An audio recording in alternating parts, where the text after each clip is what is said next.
সাদাসিধে চাষাভুষো মানুষটা অনলাইনে ওটিপি জোগাড় করে হাতিয়ে নিল ৫ লক্ষ টাকা। মাঠে চাষ করে এই মানুষটাকে দেখে কখনোই কেউই এমন ঘটনা বিশ্বাস করবে না। তবে তার বিরুদ্ধে এমনই অভিযোগ। আবার এই অভিযোগ পাঞ্জাবের কোনো এক ব্যক্তির অ্যাকাউন্ট থেকে ৫ লক্ষ টাকা হাতিয়ে নেওয়ার। সবকিছু অবাক করা, তাই না? পুরো ঘটনা সম্পর্কে যা জানা যাচ্ছে তাতে রণদীপ সিং নামে পঞ্জাবের এক বাসিন্দার কাছে 2020 সালে অগস্ট মাসের 24 তারিখ একটি ফোন যায় এবং সেই ফোন কলে নানান ধরনের কথাবার্তার মাধ্যমে ওটিপি হাতিয়ে নেওয়া হয়। আর তারপরেই অ্যাকাউন্ট থেকে 5,27,000 টাকা উধাও হয়ে যায়। এ ঘটনায় থানায় অভিযোগ দায়ের করার পর পুলিশ তদন্তে নামে এবং গত বৃহস্পতিবার অভিযুক্ত হিসেবে বীরভূমের সাঁইথিয়া থানার অন্তর্গত মোতাহার হোসেন শেখকে গ্রেপ্তার করে সিউড়ি আদালতে তোলা হয়। তদন্তের স্বার্থে ট্রানজিট রিমান্ডের দাবি করে পাঞ্জাব পুলিশ এবং সেই দাবি মতো 28 তারিখ পর্যন্ত আদালত ট্রানজিট রিমান্ড মঞ্জুর করে। এটা হচ্ছে একটা সাইবার ক্রাইম কেস, যেটা পাঞ্জাব প্রদেশের অমৃতসর রুরাল জেলার তারা সিক্কা থানার একটা গ্রাম, যে গ্রামটার নাম হচ্ছে চাট্টি রুইন লেহাল। এই গ্রামের বাসিন্দা রণদীপ সিং সে একটা অভিযোগ করে যে গত ইংরেজি 24/8/2020 সালে 1:11 নাগাদ একটা ফোন যায় তার কাছে। সেই ফোনের মাধ্যমে তাকে বিভিন্নভাবে তার কনভিন্স করে এবং তার ব্রেনটা ওয়াশ করে তার কাছ থেকে ওটিপি নিয়ে নেয় এবং তার ব্যাঙ্ক অ্যাকাউন্ট থেকে 5,27,000 টাকা উইথড্র হয়। এই অভিযোগটা সে তারা সিক্কা থানাতে অভিযোগটা দায়ের করে, যার পরিপ্রেক্ষিতে তারা সিক্কা থানা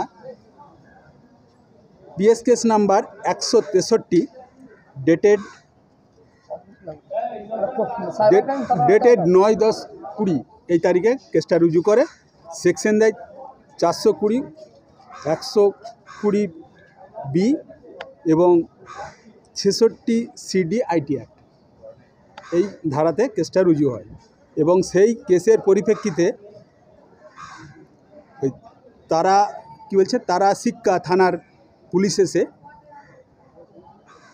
সাঁইথিয়া থানার অধীন হটপলসা ফুলুর গ্রাম থেকে মোতাহার হোসেন শেখ নামে এই ব্যক্তিকে আজকে অ্যারেস্ট করে কোর্টে তোলায় এবং ট্রানজিট রিমান্ডে নেওয়ার জন্য প্রেয়ার করেন 28/7 পর্যন্ত।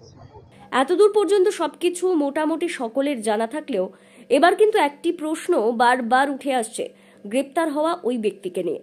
কেননা গ্রেপ্তার হওয়া ব্যক্তির পরিবারের সদস্য এবং প্রতিবেশীরা দাবি করছেন মোতাহার অ্যান্ড্রয়েড মোবাইল চালাতেই জানেন না, তার কাছে রয়েছে একটি কিপ্যাড বা ফিচার ফোন। তাহলে এমন ঘটনা ঘটলো কিভাবে? এখন সেটাই প্রশ্নের। পয়েন্টে কাজ করে সকালে যাই, সন্ধ্যায় বাড়ি ফিরে। ওনার কাছে একটা ছোট কিপ্যাড ফোন আছে, আর যে ফোনটা ফ্রড হয়েছে সে ফোনটা বাড়িতে থাকে।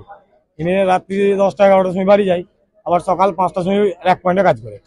আমাদের ওখানে সাঁইথিয়ার এক পয়েন্ট আছে, এক পয়েন্টে কাজ করে। ইনি মোবাইল সম্বন্ধে কিছুই জানে না, ইনি অ্যান্ড্রয়েড সেট ব্যবহারই করতে জানে না। ইনাকে পুলিশ দ্বারা ফ্রড করে একটু কথা বলবো বলে ডেকে নিয়ে এলো মাঠ থেকে, ধান পুঁছিল। এতটাই সাদাসিধে যে ডেকে নিয়ে এলো, উনি চলে এলো। তারপরে বলছে যে চলো থানাতে একটা কথা বলবো বলে ছেড়ে দেবো।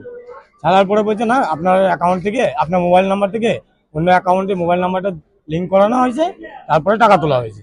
আপনার মোবাইল নাম্বার থেকে যে আধার কার্ডটা বেরিয়েছে ওটা আপনার নাম বেরিয়েছে। ওই ফ্রডে ওনাকে এখানে নিয়ে এসছেন।